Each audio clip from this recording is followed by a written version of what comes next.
안녕하세요. 수인제 두뇌과학 목동센터 공명자 소장입니다. 오늘은 부모님들께서 우리 아이의 운동에 대해서 문의하신 거에 대한 설명을 해드리도록 하겠습니다. 어머님들께서는요, 우리 아이의 두뇌 발달을 위해서는 어떤 운동이 필요한가요? 라고 묻기도 하고, 뇌의 각성도를 높이기 위한 좋은 운동은 뭔가요? 아니면 에너지 발산을 하기 위해서 우리 아이에게 좀 적당한 운동을 좀 알려주세요 라는 질문들을 하십니다. 또 역으로 운동을 통해서 아이들의 어떤 뇌 기능도 물어보시지만 현재 우리 아이의 두뇌 기능 수준에 맞는 운동은 뭔가요? 라고도 질문을 하십니다. 오늘 그거에 대한 설명을 드리도록 하겠습니다. 먼저 이 운동이라는 것은 사실은 모든 발달의 최고 수준인 거죠. 그래서 공부를 잘하는 거, 운동을 잘하는 거, 이런 것들은 다 이 가장 높은 수준의 인간의 기능이라고 보시면 되겠습니다. 그렇기 때문에 이 운동을 하기 위한 전제 조건들이 있어요. 선행 발달돼야 되는 것들이 있습니다. 그것들에 대해서 먼저 말씀을 드리도록 하겠습니다. 첫 번째가 뇌 기능이에요. 뇌 각성도와 뇌 기능인데, 뇌 운동을 위해서 필요한 뇌 기능들을 보자면 먼저 몸의 감각들이 뇌줄기를 타고 올라와서 시상을 거쳐서 두정엽으로 올라오게 됩니다.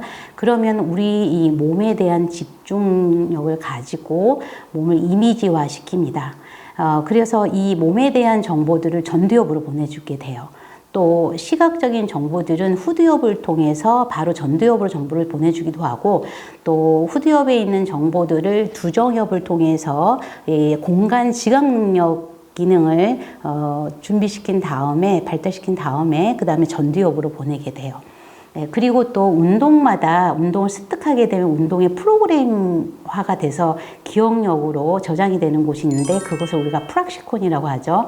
이 프락시콘의 부위는 두정엽과 후두엽과 측두엽이 만나는 부위에 저장이 되어 있어요. 그래서 좌측 측두엽 상단에 위치해 있는 이런 기억력 정보들이, 운동에 관련된 기억력 정보들을 전두엽으로 보내게 되면 이제 전두엽에서는 모든 정보들을 다 통합해서 종합적으로 분석한 다음에 계획을 세우고 우선순위를 정해서 운동을 계획하게 되고, 그 계획한 프로그램들을 이제 몸으로 보내주게 되고, 또 몸에서 수행을 하고 난 다음에 피드백을 통해서 다시 또 뇌로 보내게 되는 이 과정들이 있어요. 이런 이 뇌 신경회로들의 기능에 의해서 운동이 실행이 됩니다. 그렇기 때문에 이 중에서 어느 한 부분의 뇌 기능에 문제가 있다고 하면은 운동에도 부정적인 영향을 미칠 수가 있죠. 그렇기 때문에 먼저 우리가 이 뇌의 기능들을 점검해 봐야 되겠습니다. 두 번째로는 감각 조절의 기능이 있어요.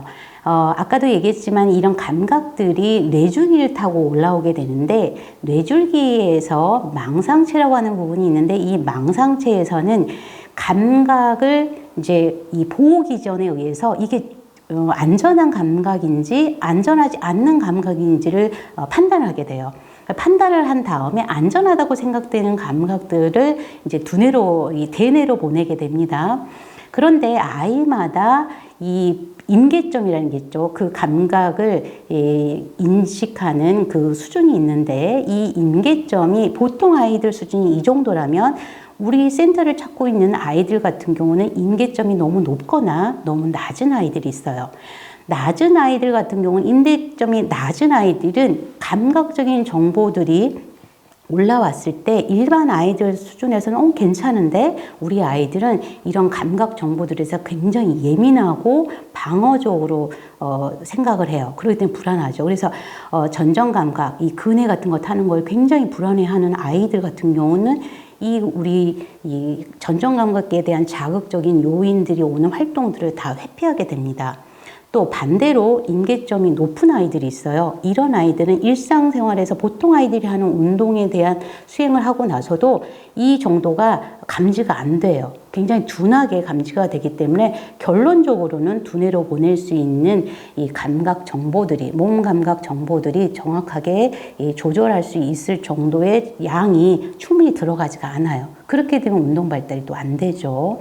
이런 몸 감각들에 대한 검사도 하셔서 우리 아이들의 이 운동 발달 수준과도 비교하게 됩니다.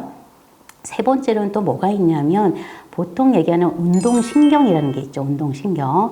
민첩성과 운동에 관련된 정보 처리 속도가 어느 정도 되느냐라는 거예요.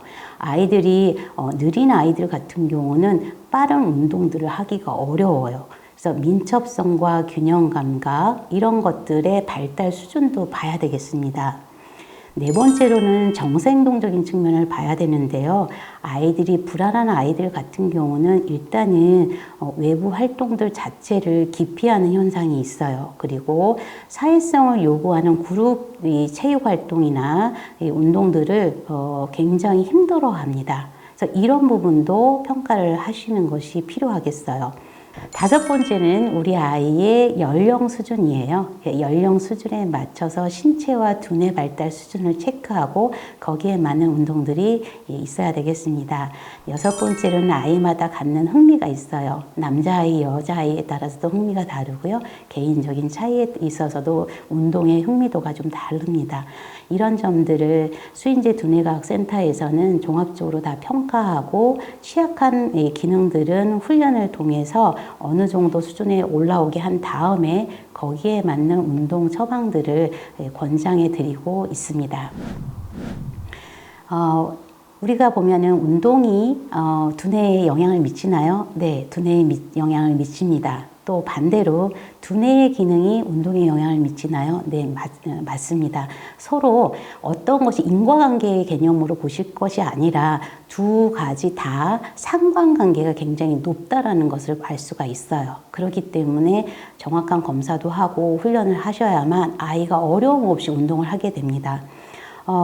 두뇌 훈련을 하고 난 아이들이 이제 운동하는 게 훨씬 더 수월해지기 때문에 재밌게 운동을 배울 수가 있게 되죠.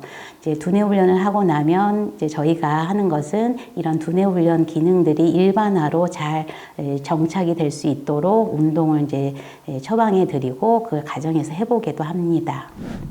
네, 지금부터는 우리 아이들의 특성에 따른 운동의 처방들을 추천해 드리도록 하겠습니다.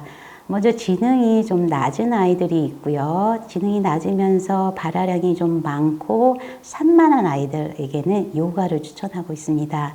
요가는 동작이 빠르지 않으면서도 이 청각적 추구를 하는 우리 아이들에게 고유수용 감각을 통해서 몸에 집중을 할 수 있게 하는 그런 운동으로 좋습니다. 그리고 자폐 성향이 있는 아이들 같은 경우는 이제 두 가지로 좀 나누게 되는데요.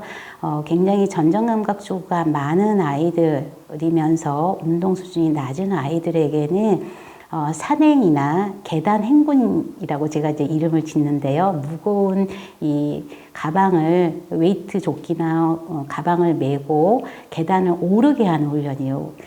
계단 행군이라고 하는데 이런 것들이 이 각성도를 적절한 수준으로 좀 낮출 수 있는 활동입니다. 또 자폐이면서 촉각 추구가 있는 아이들에게는 수영이 좀 좋고요. 그 다음에 이제 아이들이 전정 감각에 대한 추구가 굉장히 높아서 가구나 화장대, TV나 이런 데 올라가는 아이들이 있어요. 그리고 집에서도 계속 뛰는 아이들이 있는데 그런 아이들에게는 클라이밍을 통해서 이 몸의 집중도와 그 다음에 전두엽에서의 고위 인지 기능을 사용하는 그런 이 계획적인 운동 전략들이 유용하겠습니다.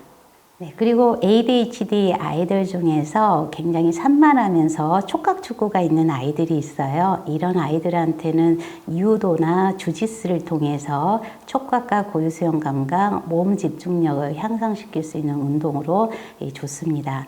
그리고 ADHD이면서도 굉장히 산만하고 높은 곳에 오르거나 뛰는 것들을 굉장히 추구하는 아이들에게도 클라이밍을 추천하고 있습니다. 그리고 이제 아이들 중에서도 정서적으로 불안한 아이들이 있습니다. 불안하고 굉장히 강박적인 이런 성향이 있는 아이들을 위해서 사회성에 좋은 운동으로 부모님들이 축구를 하고 싶어 해요. 근데 저는 바로 축구를 할 수 있기는 굉장히 아이에게 힘들다고 말씀을 드립니다. 그래서 먼저 아이가 선행적으로 두뇌 센터에서 바이오 피드백이나 알파스팀이나 그리고 또 부족한 기능에 대한 두뇌 훈련을 한 다음에 그 다음에 혼자 할 수 있는 자전거나 인라인 스케이트를 타고 어느 정도 체력 단련이 되게 되면 그 다음에 2명이 할 수 있는 배드민턴을 하게 합니다. 그리고 배드민턴이 좋아지면서 체력이나 지구력이 좋아진다. 그러면 그 다음에 이제 마지막으로 축구를 권하고 있습니다. 네, 오늘은 우리 아이들에게 맞는 운동법에 대해서 말씀드렸습니다. 운동은 단순한 것이 아니라 여러 가지 요소들이 결합돼서 수행할 수 있는 것이라고 말씀드렸죠. 그래서 뇌기능이나 감각 조절, 인지 기능, 그리고 신체 발달 수준, 정서 행동적인 측면, 그리고 연령을 고려하여서 운동을 처방받으시는 것이 좋을 것입니다. 그리고 우리가 운동은 정말 중요합니다. 예, 결국은 우리가 계속 평생을 아이들이 이제 커서도 운동을 좋아해야 되기 때문에 그냥 아이에게 운동을 시킨다고 아이들이 할 수가 없어요. 아이들은 취약한 기능 부분들이 꼭 먼저 훈련이 돼줘야만 운동을 즐겁게 그리고 쉽게 접근할 수가 있습니다. 이런 측면에서 전문가의 도움을 받으셔서 운동에 대한 계획들을 세우시고 도와주시길 부탁드리겠습니다. 감사합니다.